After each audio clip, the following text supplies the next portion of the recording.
So why can't someone, Pauline, rationally, their own choice, weigh up the risks and rewards for themselves? That's right. Alan, what I'm working on now is a private member's bill to present on the floor of Parliament, hopefully not this sitting, but it'd be the next sitting of Parliament, that it states that companies or businesses cannot impose mandatory vaccination on its workers. It's against it'll be against the law. Hopefully common sense will prevail in this place that they have no right to force people to have a medical procedure that under the Constitution it states it's not allowed. Section 51(23) A of our Constitution says that the federal government cannot oppose, people to have medical procedures against the will. Even doctors should not be forced to give this to people without asking them, are you having this of your own free will? And the other question is, if they're being coerced or bullied to have it due to keeping their job, it is illegal. They cannot do it. So you're pushing, I understand. I mean, we've just had a Royal Commission announced into cosmetic surgery, for God's sake. You're after a Royal Commission into the whole handling of the coronavirus.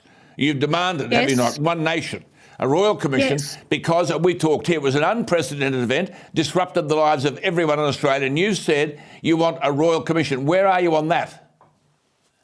Well, it's nice to see that Albanese is leaning towards having a Royal Commission, but I think he's kicking the can down the road, Alan, and he's going to take his time to have this because there is disquiet within the public about what's happened with this COVID. Too many people lost their jobs, their livelihoods, their businesses, the impact it's had on our children and future generations. Their freedom. And their freedom, closure of borders, how there has been an extension of power by these state and federal politicians, which I think is unreasonable, and it needs to be through a Royal Commission.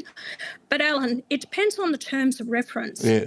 It depends on what they put just interrupting you, Pauline, I understand you are going to release, are you not, One Nation, a preliminary draft of that Royal Commission? Of terms of reference. Yes, go on, sorry. Yes.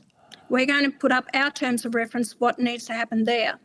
But it comes from the public. The public have to start realising they must contact the Members of Parliament's office and push for this Royal Commission if they want their freedom for now and into the future and the future generations. You cannot allow governments to control their lives and lock them down when it suits them without the science that backs it up.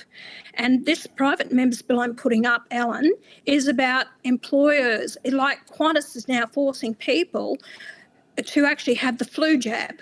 Not just the COVID, but now they're forcing people to have the flu jab, which I was told by one of the pilots that's walked away because he would not have the jab. And this is the Pilots Association that's taking on Qantas Group. So just summing up, Pauline, so you're saying, and Mark Latham has talked to me about this as well, so One Nation are on the same page here, but are there thousands of people still not allowed to work because they're not vaccinated? Correct. Yes, they are. And that's in the airline industry. That's why you've got a lack of staff from turning up to work. Yeah. And that's delay in airplanes, flights have been cancelled, time frames, the whole lot, because they can't work because they haven't had the jab. Unbelievable. And this is Qantas.